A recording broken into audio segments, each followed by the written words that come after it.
ಇದೀಗ ಬೆಂಗಳೂರಿನ ಇತರ ಪ್ರಮುಖ ಸುದ್ದಿಗಳನ್ನ ಫಟಾಫಟ್ ಅಂತ ನೋಡೋಣ. ಜಸ್ಟ್ ಫೈವ್ನಲ್ಲಿ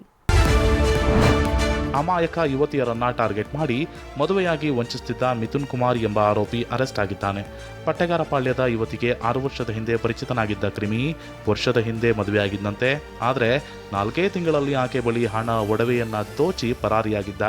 ಬಳಿಕ ರೇಪ್ ಕೇಸ್ನಲ್ಲಿ 6 ತಿಂಗಳು ಜೈಲು ಸೇರಿ ಹೊರಬಂದ ಬಳಿಕವೂ ಕಾಮಾಕ್ಷಿಪಾಳ್ಯದಲ್ಲಿ ಮತ್ತೊಬ್ಬ ಯುವತಿಗೆ ವಂಚಿಸಿದ್ದಾನೆ. ಗೋವಿಂದರಾಜನಗರ ಪೊಲೀಸರು ಆರೋಪಿಯನ್ನ ಸದ್ಯ ಬಂಧಿಸಿದ್ದಾರೆ.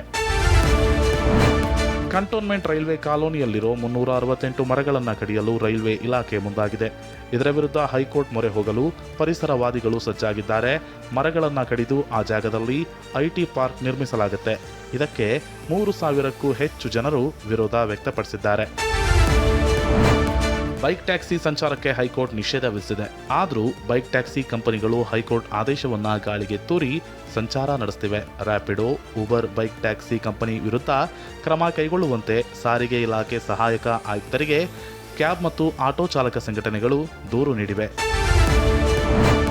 ಸರ್ಕಾರಿ ಆಂಬ್ಯುಲೆನ್ಸ್ ಆಗಲಿ ಖಾಸಗಿ ಆಂಬ್ಯುಲೆನ್ಸ್ ಆಗಲಿ ಸಮಯಕ್ಕೆ ಸರಿಯಾಗಿ ಸಿಗೋದೇ ಕಷ್ಟ. ಈ ಸಮಸ್ಯೆಗೆ ಬ್ರೇಕ್ ಹಾಕೋದಕ್ಕೆ ಆರೋಗ್ಯ ಇಲಾಖೆ ಹೊಸ ಪ್ಲಾನ್ ಮಾಡಿದೆ.